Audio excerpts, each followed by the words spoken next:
하나님의 말씀은 출애굽기 1장 1절로부터 22절까지입니다. 구약성경 82쪽입니다. 구약성경 82쪽 출애굽기 1장을 서로 교독하시겠습니다. 제가 먼저 읽겠습니다. 야곱과 함께 각각 자기 가족을 데리고 애굽에 이른 이스라엘 아들들의 이름은 이러하니 이사갈과 스불론과 베냐민과 야곱의 허리에서 나온 사람이 모두 70이요 요셉은 애굽에 있었더라.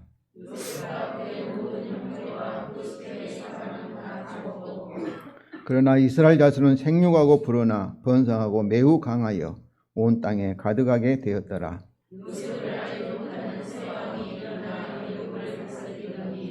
그가 그 백성에게 이르되 이 백성 이스라엘 자손이 우리보다 많고 강하도다.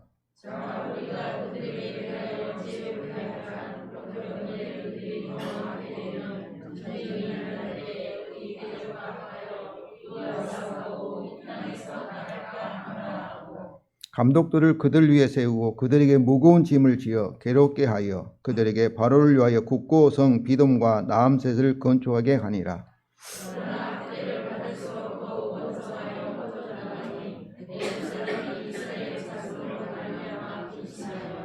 이스라엘 자손에게 일을 엄하게 시켜 어려운 노동으로 그들의 생활을 괴롭게 하니 곧 흙 이기기와 벽돌 굽기와 농사의 여러 가지 일이라. 그 시키는 일이 모두 엄하였더라.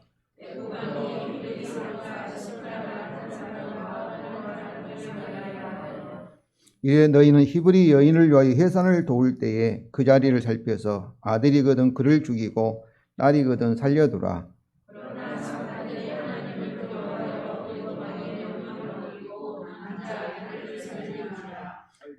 애굽 왕이 산파를 불러 그들에게 이르되 너희가 어찌하여 이같이 남자 아기들을 살렸느냐.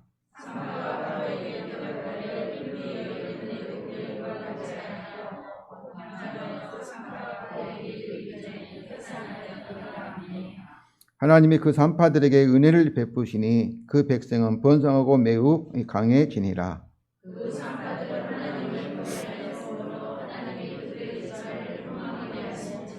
다 같이 읽겠습니다. 그러므로 바로가 그의 모든 백성에게 명령하여 이르되 아들이 태어나거든 너희는 그를 나일강에 던지고 딸이거든 살려두라 하였더라. 아멘. 성도 여러분, 성령 강림의 목적은 성령 세례입니다. 예수를 믿는 우리가 실제로 성령 세례를 통하여서 주님과 연합하기 위해서입니다.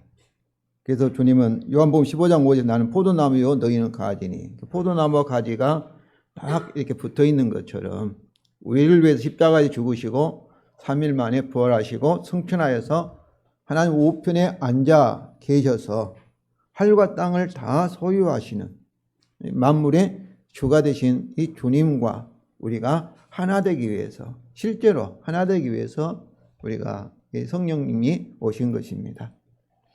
그래서 우리를 그리스도인이라고 부르잖아요. 이 그리스도인이라는 것은 그리스도와 결혼한 사람, 그리스도께 속한 사람, 그런 의미입니다.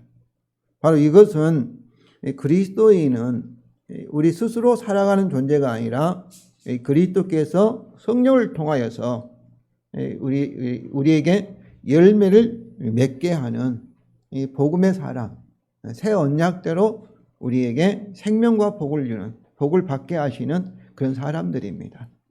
그래서 우리는 새 언약의 사람이라 이렇게 불릴 수 있는 거죠. 성도 여러분, 새 언약대로, 복음의 약속대로 저 여러분이 될 것을 믿으시기 바랍니다. 오늘 본문을 통하여서 이것이 어떻게 우리에게 이루어지는가를 확인하고 우리에게 복음, 새 언약을 더욱 믿고 새 언약대로 될 것을 더욱 소망하며 사시기를 바랍니다. 오늘 본문 출애굽기 1장은 애굽에 가 있는 요셉의 초청에 응한 야곱과 함께 각각 자기 가족을 데리고 애굽에 이른 이스라엘이 곧 야곱이죠. 야곱의 12 아들들의 이름의 소개로 시작되고 있습니다. 그래서 1절부터 5절에 시작되고 있는 것이죠. 그들은 아브라함의 언약을 계승한 아브라함의 언약의 사람이었습니다. 아브라함의 언약은 창세기 12장 1절과 3절에 그 내용이 있습니다. 우리 다 같이 읽겠습니다. 여호와께서 아브라함에 이르시되 너는 너의 고향과 친척과 아버지의 집을 떠나 내가 너에게 보여줄 땅으로 가라. 내가 너로 큰 민족을 이루고 내게 복을 주어 내 이름을 창대하게 하리니 너는 복이 될지라. 너를 축복하는 자에게는 내가 복을 내리고 너를 저주하는 자에게는 내가 저주하리니 땅의 모든 족속이 너로 말미암아 복을 얻을 것이라 하시니라. 창세기 12장 1절과 3절은 창세기 11장의 바벨탑에 하나님의 심판 저주에서 대한 배경에서 이 말씀을 하신 겁니다. 그러니까 아브라함도 어떤 사람이에요? 바벨탑에 저주를 받은 사람 가운데 하나였어요. 그도 우상을 섬기고 있고. 그런데 하나님께서 아브라함을 그 사람들 가운데, 저주와 사망의 사람들 가운데 불러내어서 일방적으로 약속을 하셔요. 약속을 하셔요. 오늘 이 말씀을 보면은 특별히 2절 하반절에 너는 복이 될지라, 이렇게 복이 되어라 이렇게 명령을 하십니다. 복이 되어라. 오늘 이 말씀은 이 복은 하나님 어디에 있었어요? 에덴 동산에 복으로 충만하였습니다. 복은 하나님과 연결되었을 때 그 사람이 복이 있는 거예요. 하나님이 계신 곳이 복이에요. 하나님과 떨어져 있다는 것은 저주와 사망이에요. 사망이에요. 그런데 아브라함이 살고 있는 고향, 친척, 아버지 집은 어떤 곳이겠어요? 바벨탑의 심판을 받은 지역이에요. 그런데 하나님께서 거기서 이제 벗어나서 어디로 가라는 거? 하나님 지시한 땅, 가나안 땅은 아담과 하와가 잃어버린, 우리 인류가 잃어버린 신라곤, 그 에덴을 상징하는 땅이에요. 그 땅은 생명의 땅, 복으로 가득 차 있는 땅을 말하는 거예요. 그러니까 성경의 이야기는 아담과 하와로 이 창조 언약에 따라 이 하나님의 심판으로 잃어버린 에덴 동산을 이제 회복하는 얘기, 새하늘과 새 땅으로 다시 회복된 이야기가 성경의 이야기입니다. 그런데 하나님께서 아브라함을 부르시고 너는 복이 될지라. 저는 오늘 이 말씀이 창세기 12장 1절과 3절이 성경 전체를 해석하는 하나의 열쇠예요. 성도 여러분, 그리스도 예수 안에서 저와 여러분도 아브라함의 언약에 참으로 상속자이심을 믿으시기 바랍니다. 상속자예요. 그러니까 오늘 이 말씀 너는 복이 될지라. 그럼 우리는 어떤 사람이에요? 아브라함의 자손이니까 저주의 사람이 아니고 사망의 사람이 아니고 생명과 복의 사람이라는 것을 여러분 믿으시기를 바랍니다. 그런데 하나님께서 아브라함에게 이 약속을 하시는 것은 아브라함의 후손으로 오실 예수 그리스도가 아브라함을 대신해서 그리고 그의 후손들인 우리를 대신해서 십자가에서 우리의 죄값을 대신 하나님 심판을 받으시고 하나님이 요구하신 창조 언약, 율법 언약을 다 이루실 것을 기초에서 근거에서 하나님께서 이런 일방적인 은혜의 약속을 하신 거예요. 그러니까 아브라함이 무엇을 잘해서가 아니고 기도를 많이 해서가 아니고 우리가 똑같아요. 그래서 이 갈라디아 3장에서 아브라함에게 먼저 무엇을 전했다고요? 복음을 전했다. 이렇게 말하고 있습니다. 그러니까 아브라함도 예수 그리스도의 복음을 통해서 뭐가 되는 거예요? 저주의 사람에서 복의 사람으로, 사망의 사람에서 영생의 사람으로 이렇게 바뀌어간 거예요.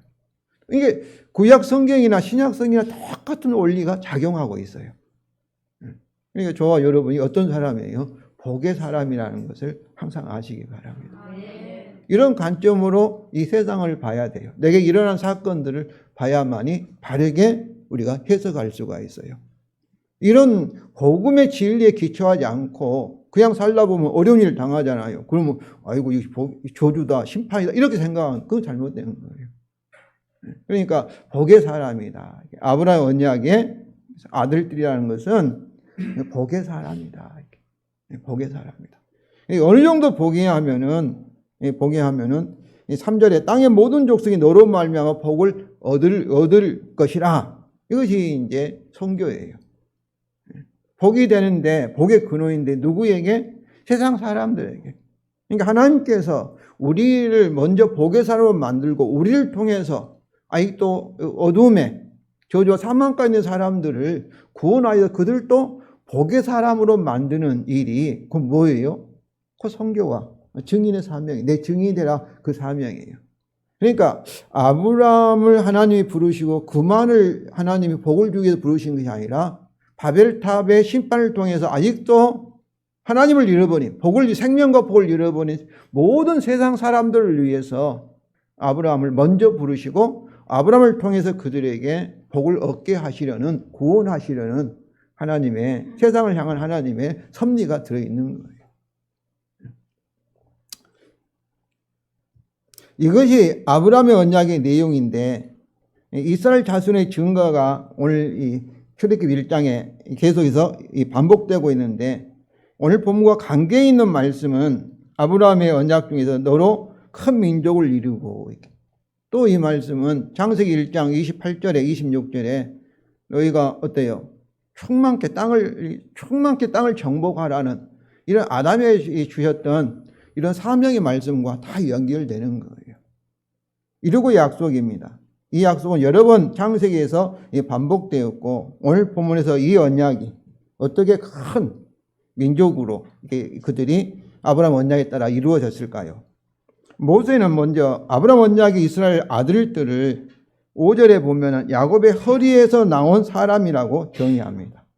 그런데 여기서 허리라는 것은 단순히 히브리어로 에레크라는 단순히 우리 허리를 의미한 것이 아니라 넓적다리, 엉덩이, 한도뼈가 있는 자리, 또 생산의 자리 등을 가리키는 그런 단어입니다. 모세는 왜 그들을 창세기 46장 26절이나 27절처럼 야곱의 몸에서 태어난 자, 또 야곱의 가문이라 하지 않고 야곱의 허리에서 나온 사람이라고 하였을까요? 이는 야곱 나루에서 야곱이 밤새도록 하나님과 씨름하였고 하나님의 일격을 받아서 그의 허벅지 관절이 어떻게 되겠어요? 유골된 후에 하나님께서 이제는 야곱이라 하지 말고 이스라엘이라는 이름을 받았던 사건과 관련이 있기 때문입니다. 다시 말하면 그들이 이스라엘의 아들들이기 때문입니다. 창세기 32장 28절에 우리 다 같이 읽겠습니다. 그가 이르되 내 이름을 다시 야곱이라 부를 것이 아니요 이스라엘이라 부를 것이니 이는 내가 하나님과 및 사람들과 겨루어 이겼음이니라. 여기서 우리말 성경은 그 이유를, 하나님께서 야곱의 이름을 이스라엘로 바꿔준 이유를 이겼음이라, 이 약할이라는 단어를 과거 의미로 번역하였습니다. 그런데 원래 약할의 단어가 미완료 단어인데, 그런데 문맥상 이 미래의 의미, 이길 것이기 때문이라고 이해되어야 합니다. 번역되어야 합니다. 왜냐하면은 야곱 나루에서 야곱이 사람들과 싸우지는 않았습니다. 누구하고 겨루었어요? 오직 하나님과 겨뤘기 때문이죠. 여기서 이겼기 때문이다 이렇게 번역한 것은 야곱 나루에서 야곱이 막 씨름하고 기도 많이 해서 하나님을 이겼다는 그런 선입견 때문에 이렇게 번역한 것 같은데, 그러나 하나님과 겨루었지 사람들과는 겨루지 않았잖아요. 그래서 이겼음이라 이 단어를 이길 것이다, 앞으로 야곱이 이길 것이다, 이렇게 이해되어야 한다는 것이죠. 특별히 헬라어로 구약을 이렇게 헬라어로 번역한 이 성경이 70인경인데 70인경은 바로 이 부분, 이것을 과거의 의미가 아니라 미래의 의미로 이길 것이기 때문이라 이렇게 번역하고 있습니다. 그러므로 이렇게 미래형으로 이해한다면은 이스라엘이라는 이름도 이스라가 싸우다, 이기다 그런 의미입니다. 엘은 이제 하나님이죠. 그러니까 우리가 과거에 보면 이스라엘은 야곱이 하나님을 싸워 이긴 자, 그런 의미로 우리가 이해될 수 있는데, 미래형으로 한다면은 하나님이 어때요?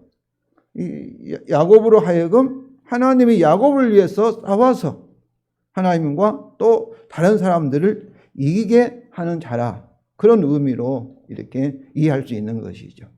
그러니까 야곱이 하나님을 이겼기 때문에 이스라엘 이름을 받은 것이 아니라 앞으로 하나님께서 야곱으로 하여금 야곱을 위해서 싸우고 야곱을 하여금 이기게 하시는 자 의미에서 이스라엘이라 그런 의미인 것이죠. 그런데 이것은 형제와 아버지와 또 이 삼촌, 예삼촌인 라반을 속일 정도로 자기의 뜻과 노력을 의지하였던 야곱이 아니라 지금까지 살아왔던 야곱이 아니라 하나님의 일계에 의하여서 한도뼈가 탈골된 야곱. 이제 에서를 만나야 되잖아요. 에서가 자기에게 복수할까 봐서 막 여러 가지 깨도 부리고 막 했잖아요. 자기가 가장 나중에 에서 공격하면 도망가려고 했던 야곱인데 이제 한도뼈가 이골되었으니까 어떻게 돼요? 이게 절름발이가 됐으니까 도망갈 수가 없잖아요.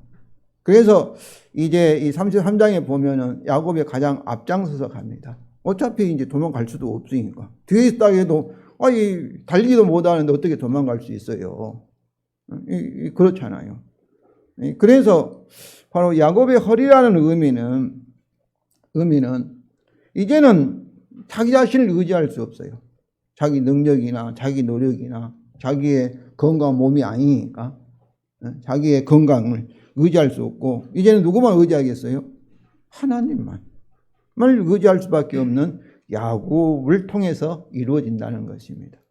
그러니까 이스라엘 이름이 하나님이 야곱을 대신해 싸워서 야곱으로 승리하게 하는 것은 야곱이 막 능력이 많고 막 힘이 세고 막 지혜가 많아서 이 야곱이 이긴다는 것이 아니라 오히려 반대로 이 세상적으로 봐서는 이제 힘이 없고 약하고 야곱의 약함과 이게 어려움을 통해서 하나님께서 야곱으로 하여금 승리하게 하신다. 그런 의미인 것이죠. 그러므로 야곱의 허리라는 의미는 하나님에 의해서 무너지고 깨어진 고난의 자리, 약함이라는 또 그래서 오직 자신을 의지할 수 없고 자기를 부인하고 오직 하나님만을 의지해야 되는 믿음의 자리라고 볼 수 있습니다. 그렇습니다. 하나님은 야곱의 허리가 상징하는 그들의 약함과 고난을 통하여서 내가 너로 큰 민족을 이루고라는 아브라함에게 주신 약속을 그들에게 이루신 것입니다. 그래서 야곱의 허리에 나온 사람들이라는 것은 애굽에서 이 고난을 받을 것이 430년 전인 하나님께서 아브라함과 언약을 맺은 장면이 창세기 15장에 나오는데 그 장면에서 이미 예언되어 있었습니다. 그 창세기 15장 13절 14절이죠. 여호와께서 아브라함에게 이르시되 너는 반드시 알라. 네 자손이 이방에서 객이 되어 그들을 섬기겠고, 객이 된다는 것은 완전히 나그네이지 않습니까? 그리고 그들을 섬기다가 종이 된다, 종살이 한다는 거죠. 그들은 400년 동안 네 자신을 괴롭힌다, 괴로움을 당한다. 그들이 섬기는 나라를 내가 징벌할지며 그 위에 네 자손이 큰 재물을 이끌고 나오리라. 그러니까 430년 전에 하나님께서는 야곱의 후손이 어떻게 될 것을, 복의 사람들인 그들이 어떻게 될 것을 이렇게 예고하고 있습니다. 이것은 아브라함의 언약을 성취를 위해서 그들의 고난을 통하여서 그들이 자기 자신을 의지할 수 없고 오직 누구만 의지해요? 하나님만을 이렇게 의지하는 믿음이 필요하기 때문입니다. 성도 여러분, 야곱의 허리에 깨어진 허리로부터 나온 70명의 후손들이 이 말씀 그대로 이방 땅인 애굽에서 아브라함 언약도 무섭게 불어나서 온 땅이라고 표현되어 있는 그거는 이렇게 온이라는 히브리어 단어가 없습니다. 그 땅이죠. 그 고센 땅에 가득하게 되었습니다. 7절 우리 다 같이 읽겠습니다. 그러나 이스라엘 자손은 생육하고 불어나 번성하고 매우 강하이며 온 땅에 가득하게 되었더라. 여기서 동일한 생육하고 불어나 번성하고 또 가득하다 이 같은 단어가 반복되어서 이스라엘 자손에게 아브라함 언약이 강하게 성취되었음을 강조합니다. 사도행전 7장 17절에 스데반 집사도 하나님이 아브라함에게 약속하신 때가 가까움에 이스라엘 백성이 애굽에서 번성하여 많아졌다. 이렇게 아브라함 언약의 성취로 이렇게 해석하고 있습니다. 여기서 우리말 성경은 생략되었지만 온문에 있는 그러나는 이스라엘의 12아들 세대는 다 죽었다는 6절 말씀과 대조되는 이스라엘 자손은 그러니까 야곱의 12아들의 세대는 다 죽었고 여기서 말하는 이스라엘 자손은 새로운 세대를 가리키죠. 이처럼 아브라함의 언약은 당대만이 아니라 후대까지 영원한 은혜의 언약입니다. 그리스도 안에서 좀 성취되어서 새 언약이라는 이름으로 저와 여러분에게도 성취되고 있음을 믿으시기 바랍니다. 이제 모세는 아브라함의 언약이 언약 백성의 더 강한 고난을 통하여 더욱 강하게 이루어졌다는 것을 설명합니다. 먼저 이스라엘 자손에 대한 바로의 억압 정책의 이유입니다. 첫째는 요셉을 알지 못한 새 왕이 일어났기 때문입니다. 그는 이방 민족으로 애굽을 지배한 익소스 왕조를 쫓아내고 순수한 애굽 사람 협통을 가진 애굽 제18조 왕조의 세 번째 왕인 투트모스 1세일 것입니다. 그러니까 그 전의 왕조는 이방인들이, 우리가 몽고가 중국을 지배하고 우리 고려를 지배했던 것처럼 이방 민족이 애굽을 지배한 왕조였어요. 그에 반발해서 이 새 왕조, 제18대 왕조는 이방 민족이 아니라 이제 순수한 애굽 혈통을 가진 그런 왕조이죠. 그래서 아마 전의 왕조는 이방 민족인, 자기들도 이방이었고 또 이방 민족인 참으로 유대인들에 대해서 호의적이었는데 새로운 왕조는 유대인에 대해서 배타적인 것 같습니다. 둘째는 이 9절이죠. 그가 백성에 이르되 이 백성의 이스라엘 자손이 우리보다 많고 강하도다. 실제로 애굽 사람보다 많겠어요. 그런데 이스라엘 민족의 인구가 기하급수적으로 이렇게 증가하는 모습을 보고 이 과장적인 표현을 한 것 같습니다. 애굽에 위협을 줄 정도로 이렇게. 셋째 이유는 우리 10절 하반절 다 같이 읽겠습니다. 전쟁이 일어날 때 우리 대적과 합하여 우리와 싸우고 이 땅에서 나갈까 하노라 하고. 당시 애굽의 새 왕조 18제 왕조는 어떻게 했어요? 쫓겨났던 히소스 왕조가 다시 침입해서 이 왕권을 뺏길까 봐서를 대비했어요. 그렇지 않겠어요? 그러니까 이전에 섬겼던 신하들, 왕조 신하들은 다 새로운 왕조는 그들 두지 않고 다 이렇게 제거하지 않습니까? 그리고 감시하고 반역을 일으킬까 봐서 그때 이전의 왕조가 애굽을 공격할 때 이스라엘 자손이 그들과 연합하는 것을 매우 두려워했습니다. 그럴 수 있지요. 배척을 당한 이스라엘 민족, 그 전에 자기 호위했던 왕조에게 당연히 협조하지 않겠어요. 이와 같이 애굽의 안보 문제와 또 이스라엘 자손의 노동력 손실을 그 이유로 제시한 바로는 자기 백성에게 이스라엘 자손의 인구를 억제할 지혜로운 정책을 세우자고 제안을 합니다. 10절이 자 우리가 그들에 대하여 지혜롭게 하자. 두렵건대 그들이 더 많게 되면 우리말은 이렇게 조건절로 번역되는데 실제로는 지혜롭게 하자의 목적인 그들이 더 많게 되지 않도록 우리가 지혜로운 정책을 고안해보자, 짜내보자 이렇게 이제 제안을 한 거죠. 저는 이 출애굽기 1장을 읽으면서 이 투트모스 1세가 세상의 관점에 보면 그래도 능력 있는 사람이다, 능력 있는 정치가라 그런 생각이 들었습니다. 무조건 왕이라 해서 막 바로라 해서 명령한 것도 아니고 그가 세울 정책 이유를 자기 백성들에게 논리적으로 설명하고 또 이렇게 지혜로운 방법을 찾아보자 이렇게 의논하여서 지혜로운 방법을 찾아가는 것을 보면은 이 바로는 그래도 세상적인 관점에 보면 지혜로우며 능력이 있는 그런 왕이라 이런 생각을 해보았습니다. 그러면 그들의 지혜로운 정책이 무엇입니까? 11절이죠. 감독들을 그들을 위해 세우고 그들에게 무거운 짐을 쥐어 괴롭게 하여 그들에게 바로를 위하여 국고성 비듬과 나음새를 건축하게 하자. 바로는 이스라엘 자손이 감당하기 어려울 정도로 고된 일을 시켜서 성적 욕구를 감퇴시켜서 그들의 인구 증가를 억제하려고 한 것입니다. 그러나 그 결과는 12절이죠. 12절 우리 다 같이 읽겠습니다. 그러나 학대를 받을수록 더욱 번성하여 퍼져나가니 애굽 사람이 이스라엘 자손으로 말미암아 근심하여. 여기서 받을수록 영어는 더 모으거든요. 뭐뭐 하면 할수록 더 이렇게 증가한다는 거죠. 그래서 뭐뭐 하면 할수록 그도 두만큼 이런 수사구인데 이것은 이스라엘 자손을 억압하면 억압할수록 비례해서 하나님은 그들에게 그만큼 보상을 더하여 주신다는 그런 표현입니다.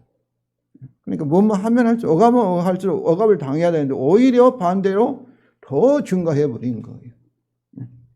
그 결과는 이스라엘 언약의 이스라엘 후손이 아브라함 언약의 이스라엘 후손이 학대를 받으면 받을수록 그들은 아브라함 언약에 따라 애굽인들이 두려워할 정도로 더욱 번성하여 퍼져 나갔던 것입니다.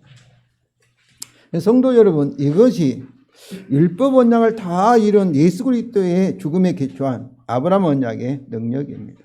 왜냐하면 하나님께서도 우리에게 어떻게 되겠어요? 우리를 대표하신 예수 그리스도가 창조 언약을 다 이뤘으니까 이제 그 언약의 다른 당사자 하나님께서도 예수 그리스도 안에 우리에게 창조 언약대로 하셔야 하기 때문에 그렇습니다. 오늘 이 말씀은 우리가 세상을 두려워하는 것이 아니라 우리 세상이 우리를 두려워할 정도로 우리 안에 있는 이 복음의 능력은 정말 대단한 것입니다. 그래서 이 복음은 하나님의 능력이라. 천지가 흔들려도 저와 여러분에게 새 언약대로 복음의 약속대로 되기 때문입니다. 강제적으로 이스라엘 자손이 줄지 않고 오히려 더 증가하자 바로는 더 엄하고 어려운 노동으로 그들을 괴롭게 하였습니다. 13절과 14절이죠. 그런데 그 결과도 실패하였습니다. 왜냐하면 아브라함 언약은 언약 백성의 약함을 통하여서 더욱 강하게 성취되기 때문입니다. 더 약하면 약할수록 더 강한 힘이 필요한 거죠. 그렇지 않겠어요? 우리 자녀가 있는데 부모가 자녀를 돌보는데 자녀가 아플 때는 어때요? 부모는 잠도 자지 않고 자녀의 힘들을 지키지 않습니까? 우리 주님도 마찬가지예요. 내가 약하면 약할 때 더 우리에게 관심을 갖고 더 신경 쓰지 않겠어요? 그와 마찬가지죠. 왜냐하면 주님과 우리는 하나가 되었기 때문에 우리 인생은 내 것이 아니고 누구 거예요? 주님이 책임자이시기 때문에 내가 약하면 내가 부족할수록 더 강하게 더 주님은 우리에게 관심을 가지시고 우리를 돌보시고 역사하신다는 것을 여러분이 아시기를 바랍니다. 마지막으로 모세는 아브라함의 언약은 사회적으로 천한 신부인 히브리 산파의 믿음을 통하여서 이스라엘 자손에게 더욱 성취되었다고 설명합니다. 이스라엘 자손의 증거를 억제하려는 강제 노역 정책이 실패하자 바로는 히브리 남아를 살해할 두 단계의 정책을 선택하였습니다. 우리가 세상적으로 지혜로운 왕이라 할지라도 자기의 이익을 위해서 자기 생존을 위해서 다른 사람을 이렇게 죽이는 이렇게 살인죄를 범하는 그런 한계를 가졌습니다. 인간 이 세상적인 지혜라는 것은 어쩔 수 없어요. 자기 이익을 위해서. 이 출애굽 1장의 이 장면은 오늘 한국 사회에도 그대로 적용되고 있습니다. 자기 기득권을 보호하기 위해서는 약자의 희생은 모른 체하고 눈 감아버리고 오히려 그렇게 환경을 조장하는 그런 모습들을 많이 보여주고 있습니다. 그럼 우리 한국 사회뿐만 아니라 세계 곳곳 역사상에서 모든 것이 이렇게 이루어지고 있는 것이죠. 이루어지고 있는 것이죠. 첫째는 히브리 산파를 통한 히브리 남아의 간접 살해 정책입니다. 15절과 16절이죠. 우리 다 같이 읽겠습니다. 애굽 왕이 히브리 산파 시브라라 하는 사람과 부하라 하는 사람에게 말하 이르되 너희는 히브리 여인을 위하여 해산을 도울 때에 그 자리를 살펴서 아들이거든 그를 죽이고 딸이거든 살려두라. 우리는 죽이고 이 단어가 사역 이 동사입니다. 죽도록 만들고 죽도록 내버려두라. 그러니까 의료사고 내라 현대식으로 말하면 그런 얘기예요. 딸이면 도와서 이제 살려내고 아들이라면은 그냥 그 도와주지 말고 저절로 죽도록 내버려두라. 그런 의미죠. 그러니까 간접 살인하라 이런 명령입니다. 또 이 명령은 아마 비밀리에 했을 것 같아요. 이것은 산파들의 죄의식을 들어주고 또 바로 왕이 히브리 남아를 살해했다는 이런 공개적인 살해 사실을 감추려고 한 것 같습니다. 그러니까 할 수만 있다면은 비밀리 소문나지 않게 자연스럽게 보이면서 히브리 인구가 이렇게 증가하지 못하도록 그런 정책을 쓴 것이죠. 그런데 이런 비밀의 바로의 명령을 받은 히브리 산파들이 이렇게 어떻게 그 바로의 왕명을 어길 수가 있겠습니까? 그것을 어기고는 어때요? 살아남을 수 있다는 것은 상상할 수 없었을 것입니다. 그렇지 않겠어요? 바로는 바로 이렇게 애굽 신을 대리하는 그런 왕인데 우리였으면 어떻게 하였을까? 저 같아도 엄청나게 겁이 났을 것 같아요. 두려움이 휩싸였을 것 같아요. 그런데 그 산파들은 어떻게 하였습니까? 17절이죠. 17절 산파들이 하나님을 두려워하여 애굽 왕의 명령을 어기고 그 남자 아기들을 살린지라. 그들은 죽음을 각오하고 애굽 왕의 명령을 어기고 히브리 남아들을 살린 것입니다. 그 이유가 무엇입니까? 단지 산파들이 하나님을 두려워하였다는 것입니다. 하나님을 두려워하였다. 우리가 마태복음 10장 28절에 예수님의 말씀을 하면은 몸은 죽여도 영혼은 능히 죽이지 못하는 자를 두려워하지 말고 오직 몸과 영혼을 능히 지옥에 멸할 수 있는 이 곧 하나님을 두려워하라 하는 말씀대로 그들은 신격화된 애굽 왕보다도 하나님을 더 두려웠기 때문입니다. 성도 여러분, 이것이 진정한 주에 대한 믿음입니다. 이 산파에게 누가 주인가? 바로 왕이 주가 된가? 그들의 주인가? 그렇지 않으면 하나님이 그들의 주인가? 이거에 대한 하나의 믿음의 문제인 것이죠. 누가 우리의 인생의 주인인가? 우리가 살고 있는 이 우주의 주인이신가? 이 문제는 아주 중요합니다. 저는 예수 그리스도의 복음이 바로 이 문제를 우리에게 분명하게 가르쳐주고 있다고 생각합니다. 누가 주인인가? 그러니까 산파에게는 그렇게 권세 많고 사람을 죽이고 살릴 수 있는 그런 애굽 왕이 그들의 진정한 주가 아니라 눈에 보이지 않지만은 바로 하나님이 바로 그들의 주라는 것을 알기 때문에 바로 하나님을 두려워하여서 바로 왕의 명령을 거역하고 산파들을 그 아이들을 살린 것이지요. 입으로만 믿는다 하는 사람이 얼마나 많습니까? 그들은 신학 공부를 많이 한 사람들도 아니고 또 거룩한 목사 같이 성직자도 아니고 사회적으로 높은 지위에 있는 국회의원이나 장관들도 아닙니다. 오늘날 우리 한국 국회에 장로란 분들이 교회 다닌다는 사람 3분의 2가 예수 믿는다고 합니다. 3분의 2가. 정말 히브리 산파 같이 하나님이 진정한 주라는 것을 이렇게 안다면 우리 사회는 벌써 달라질 것이라 생각합니다. 무시당하는 히브리인 중에서도 천한 직업을 가진 그런 사람입니다. 다만 그들은 하나님의 진정한 주로 알고 그리고 그 믿음대로 살았던 사람들입니다. 모세는 오늘 본문에서 야곱과 그 12아들의 이름을 제외하고 다른 이름들을 우리에게 소개하지 않았는데 오직 그들의 이름을 시브라와 부하라고 소개하고 있습니다. 그러니까 우리에게까지 그 산파의 이름이 우리에게 전해지고 있는 것이죠. 이는 그런 참 살벌한 상황 속에서 아브라함 언약이 하나님을 두려워하는 그들의 믿음을 통해서 이렇게 고난받은 이스라엘 백성에게 성취되고 있다는 것을 우리에게 알려주고 있기 때문입니다. 그런 상황에서 가장 필요한 것이 뭔가? 진정한 주님에 대한 바로 바른 믿음이라는 것이죠. 성도 여러분, 오늘날에도 하나님은 새 언약의 복음이 성취될 이런 믿음의 사람들을 찾고 계십니다. 말로만 주여 주여 하고 교회 왔다 갔다 하면서 하나님과 함께 다른 것이 우리 마음의 주인 노릇하는 이 우상 숭배지요. 돈이 우리의 주인 된다든지 권력이 주인 된다든지 자기의 생존에 대한 두려움 때문에 공산주의가 쳐들어와서 이 두려움 때문에 미국을 주로 섬긴다든지 벌벌 떨면서 일부러는 생명의 주가 하나님이라고 말하면서 역사의 주가 하나님이라고 말하면서 그 불안감 때문에 이 모든 것들은 이 산파의 믿음 앞에서 자기 자신을 돌아봐야 합니다. 진정 누가 우리 인생의 주인인가? 나를 지배하고 나를 다스리고 통치하는 분이 누구인가? 참으로 비천한 여인, 사회적으로 무시당하는 이런 사람들 믿음을 통해서 하나님은 하나님의 역사, 하나님 나라를 이끌어가고 계십니다.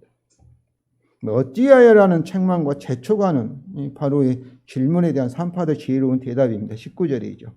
우리 다 같이 읽겠습니다. 산파가 바로에게 대답하되 히브리 여인은 애굽 여인과 같지 아니하고 건장하여 산파가 그들에게 이르기 전에 해산하였더이다. 이렇게. 아마 거짓말도 아닐 거예요. 히브리 여인들이 중노동에 동원되어 집안에만 있었던 애굽 여인들과 달리 어떻게 했어요? 노동하니까 몸이 튼튼하지요. 힘이 세지요.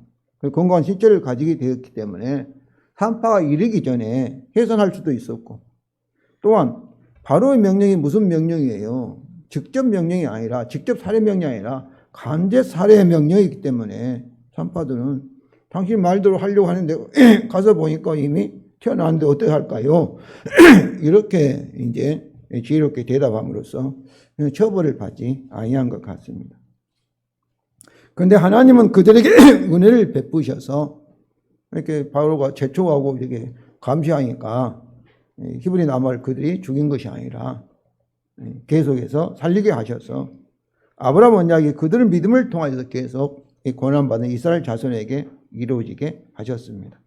20절이죠. 하나님이 그 산파들에게 은혜를 베푸시니 그 백성은 번성하고 매우 강해지니라.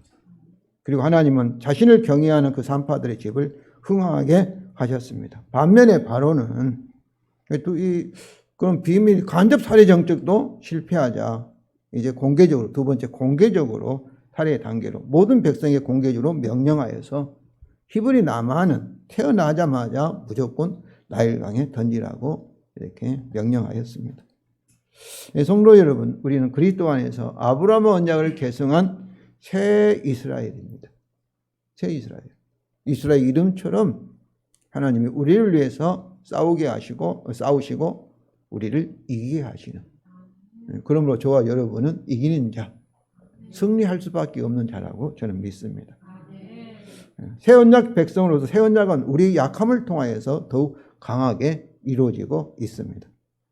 고린도후서 4장 8절과 9절입니다. 다 같이 읽겠습니다. 우리가 사방으로 우겨쌈을 당하여도 쌓이지 아니하며 답다운 일을 당하여도 낙심하지 아니하며 파괴를 받아도 버림받지 아니하며 거꾸로 됨을 당하여도 망하지 아니하고. 우리가 약하면 약할수록 더욱 강하게 주께서 우리에게 능력을 나타내시는 거죠. 이처럼 여러 가지 고난은 어떻게 해요? 여러 가지 고난을 통해서 우리가 누구인지를 알게 해요. 스스로 살아가는 주가 아니라, 신이 아니라 피조물이다. 하나님에 의해서, 창조에 의해서 내가 살아갈 수 있고 나의 존재의 의미를 참으로 이룰 수 있는 그런 피조물이다. 이것을 알게 해줘요. 그래서 자기를 부인하고 복음의 주인만을 의지하게 하여서 새 언약이 우리 믿음을 통하여 이루어지도록 도와주는 역할을 하고 있습니다. 그렇다면 과거의 실패, 현재 불편한 가난, 또 어려움, 우리가 늙어가게 하는 세월, 또 예기치 않은 질병들, 또 심지어 우리의 육체적인 죽음까지도 두려워하거나 또 미워하거나 부정적으로 볼 것이 아니라고 생각합니다. 두려워한다 해서 가는 세월이 멈춥니까? 다가오는 죽음이 딱 멈춰서 그래 네가 두려워하니까 내가 봐주겠다 합니까? 저는 복음의 관점을 가지고 그것들은 오히려 우리를 도와주는, 자기를 부인하고 하나님만을 의지하게 하는 하나님의 가장된 축복이라 이렇게 생각하기를 원합니다. 그래서 하나님 선한 섭리를 알고 오히려 늙어감을 환영하고 죽어감을 오히려 이렇게 기다리는 그것이 얼마나 믿는 사람으로서 죽음을 이기는 성도의 멋진 자세가 아니겠습니까? 우리 약함을 통하여 자신을 부인하고 주님만을 믿기를 원하는 우리를 위해서 성령님께서 오셔서 도와주고 계십니다. 성도 여러분, 천지가 흔들려도 새 언약대로 될 수밖에 없습니다. 하나님께서 우리가 약할 때 더욱 강하게 새 언약대로 하시기 때문입니다.